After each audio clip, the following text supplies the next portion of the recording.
So now to our speakers. We have two speakers, as I mentioned this morning, that are going to make two short presentations to us on topics that we hope will be of interest to you. And the first topic is going to be the Rhode Island Department of Transportation Partnerships for Stormwater Management. And our presenter is Elisa Richardson, who some of you may know. Elisa is the managing engineer in the RIDOT Environmental Division. Prior to joining RIDOT, she was an engineer for 25 years at the RIDEM Office of Water Resources. At the DEM, she supervised the Water Resources Engineering Review Team. She was a collaborator and contributor to the 2010 Rhode Island Stormwater Manual, and she is a co-author of the RIDOT Stormwater Linear Manual. In her current position, she manages the stormwater partnership projects that she's going to speak about and the state and federal coordination for all RIDOT projects. Elisa?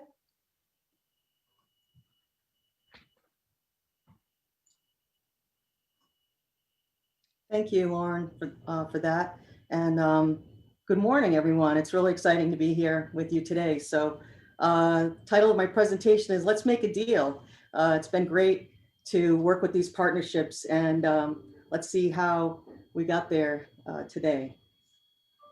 So how this all started with partnerships, I came over to DOT and we had worked on stormwater control plans because of the consent decree handed out to RIDOT, and we had to, we have a flat budget, but design takes time, and so we wanted to get some projects out really quickly because the most expensive part is the construction. So as we were looking in the area, you can see this is like Route 6 and where it goes up to Dean Street, kind of heading towards downtown Providence. The red here on these highways, we had to try to identify everywhere on the highways and on our RIDOT roadways that we could possibly put some kind of stormwater. But the red means it was infeasible. There just really was utilities, there wasn't enough room. And so we said, wow, we have to get 80 acres of treatment in this watershed. It's the most dense in downtown Providence.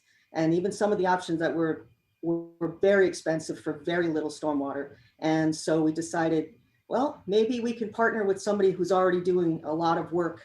And then we started all this with a partnership with the Woonasquatucket River Watershed Council. And from that, here it comes, okay. From that, you can see that the roadway is here, and locations that we're looking to partner, and the reds are are completed projects. We're just off the river, which is in blue, and just off the greenway. So we're looking for things that are close to the river, close to the greenway, expanding the greenway, and it's been really exciting. And this includes private partnerships with private property owners as well. And we've just found them to be so much more cost effective and improve the neighborhoods and improve the river so much more. And so we're really excited. The first step was getting permission from DEM not to treat directly right on our roadway. Could we go into the neighborhoods? And gladly they said yes. So who do we partner with? It's just so many to name. I hope I didn't leave anybody out, and some of these partners are indirect because they give out grants, and then we match grants, and so it's been a great opportunity to do this. So kind of a little bit, without getting too deep, because it is kind of, these agreements are pretty long and it's pretty detailed, but just to kind of skim over the top, and I'd be happy to talk with anybody afterwards about this. But basically we create an agreement with a partner. For example, when it was Woonasquatucket, the first one we started with, and once we have an agreement, we sort of allocate amount of money, and then we charge off of that account. And so we sort of, you have an idea, and is the property owner willing? And a big one for us is it going to get credit for RIDOT? Because it really is, there's like a cost for credits. And so we need to be able to get credit towards our consent decree. I mean, as much as we like to do this out of the goodness of our hearts, it really does come down to meeting the EPA criteria, meeting DEM's mandates. We look for if they can match with other grants or donations, or can the property owner contribute in some way. And then we create a project charter, which sort of cuts off of that big PO cuts a little section off and we start the design process. And so, why are we doing it this way? I mean, as we began to discuss with Woonasquatucket, they were very open about some certain things that were challenges to them and why other projects hadn't moved forward as rapidly as they would have liked. And for us, the issue was space. Private property. We didn't have enough on our RIDOT property, so we needed to go to private property or city property. The cost, RIDOT has certain criteria and the way projects are bid. We found that when the partnerships bid these projects, they're far more cost efficient than RIDOT doing it directly. Our clients are big highway, are experienced in highways and not stormwater. Experience, we hire design consultants. It's been great. All the design consultants that have been working with us on these partnerships have been fantastic. And so we bring in the design consultants, and a lot of times you can't get a grant until you have a design. So that's why, it's great. We can come in and seeing enough stormwater, you're like, yeah, this is a good idea. This is going to move forward. We can bring it right up to the 30% design in order to facilitate getting more of those grants. And then when Woonasquatucket said, well, this project's going to be like $150,000. I don't have that in the bank. What am I going to do? And we said, oh my gosh, we need a bank. So that's when we called up the Rhode Island Infrastructure Bank. We said, hey, if we have this agreement, will you loan them money and we'll be the backers? And they said, yeah, that's a great idea. So now these partners can go after grants that are much bigger than what they might have in their bank account. And then finally, with green infrastructure, maintenance is everything, and just keeping it going. So we're looking for partners that can continue to maintain these projects through the future. So now I'm just going to throw you some really beautiful pictures about like befores and afters. This is one of my favorite projects because it involves kids, it involves green, it involves just so much, but there was just this vacant lot, and then the Thrive, Rhode Island and the Eastern Conservation District had already had this in the beginning, moving forward, and it's on one of our ponds that needs water quality improvement, and what a beautiful, beautiful job they did here. And then this was our very first completed project. This is fairly close to the same view. So these dumpsters were leaking into the Woonasquatucket. This is my favorite tree over a guardrail next to some, what was it? Tagging, I guess. And now it's much bigger than this, but it's just to show you we're really close to the river, which is along here. And now there's a walkway to the Greenway, and combined with San Souci and the City of Providence, we worked these two projects together. It's on Citizens Bank property. They had an inefficient parking lot. We restriped the parking lot. They lost 2 spaces, and we gained like 8,000 square feet of a beautiful walkway to connect the area and really open up a small little park. My favorite thing on this one was like little Joni Mitchell in reverse. We made a little paradise and pulled up a parking lot. So here's the Manton Avenue street trees and planters. Woonasquatucket with Stantec, and oh, by the way, the previous one was Fuss and O'Neill. Like I said, all these engineering firms have been fantastic to work with. This one was with Stantec, and we put in some street trees, and this water is just going in a pipe and going right to the river in those catch basins, going right to the bottom of the hill, right into the river, just enhancing the bikeway and giving people a little more direction, as well as treating stormwater. And that was combined with a grant with the City of Providence, a community grant. So we're looking for all kinds of angles, community housing grant.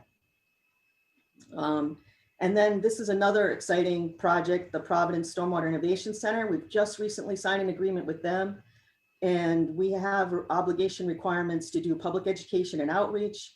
And also we have some big needs for stormwater training, construction training. A lot of these systems are new, and we're bringing in the best of the best from Brian Burns, City of Providence, all of his experience, wood engineering, Chris Shea, all of her experience, and some of the stuff that I've learned over the years, and we're really trying to get the contractors to really understand how this works. And this was a public education piece of it, murals on the sidewalks, again, just showing about what is water. And then Pleasant Valley Parkway trees. This is with the City of Providence. And this is up in the upper corner, but there is a little tiny river here that gets very overwhelmed. There's so much treatment that needs to happen. And then it goes under the hospital. It's piped underground for a long time and comes out pretty polluted and contributes to the Woonasquatucket. So really, we're trying anywhere we can. And the community got really involved in this. The neighbors got really involved with this project. They did a lot of their own storm drains on their own homes. It was really exciting. And then Greystone Social Club, it's farther up in the watershed, but this group had this old parking lot, and they were willing, and right up next to the river, and they were willing to do something about it. And they were willing to work with us. They had parts of the club where drove trucks and had bulldozers. And so they took up all the pavement, like they worked alongside with us. And what we ended up with is this, come on, you can do it. Okay, and what we ended up was with a grass paver and plantings, and just such a huge improvement alongside the river. So we're really excited about as that starts to fill in, as the grass continues to fill in. And those are pavers, you can drive on that. They can park on that. This is pretty much their overflow parking, but it is a really nice spot next to the river. Another project we had was with Farm Fresh, Rhode Island. We matched a DEM grant, and Farm Fresh was really unique. When they went into this site, they said, we want to do 100% of the stormwater. And one of the things about credit is if you were going to get a permit for something and you needed to, and the redevelopment requirements are 50% stormwater treatment if you're redeveloping, we can't get credit for that because that would have happened already anyways. So we contributed to the extra bonus of an extra 50% of stormwater credit for this project. And they had to go with an underground infiltration system underneath their parking lot. This thing is gigantic. This holds a lot of water. I'm just have a person here for the size of it, but imagine those rows go on and on and on and on. So, when we talk about volumes of water, and that's massive flood control as well. So not as green, but they did a lot of green on the top. It's really an exciting project, and that's now open. And thank you, Lucy. And so for final, just to kind of wrap this up, we have so many more projects in the pipeline that we're so excited about.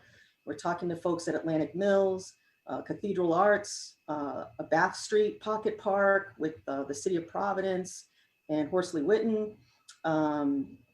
North Smithfield High School, we'd like to do another outside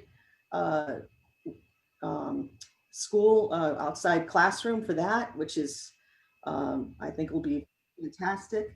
And then Kickamuit Middle School, and looks like we're looking at maybe some flood control there. The Madeford River, that's going to be a really neat project. That's a lot of money combined with SNEP, and we're going to buy up farmland, I hope, and it seems it's the plan, and plant it with pollinators. That'll be fantastic. And then, as I talked about, the public education and training is going to continue for the next 5 years with hopefully with a Providence Stormwater Innovation Center, and then stormwater construction training. And that ends my presentation. Thank you very much.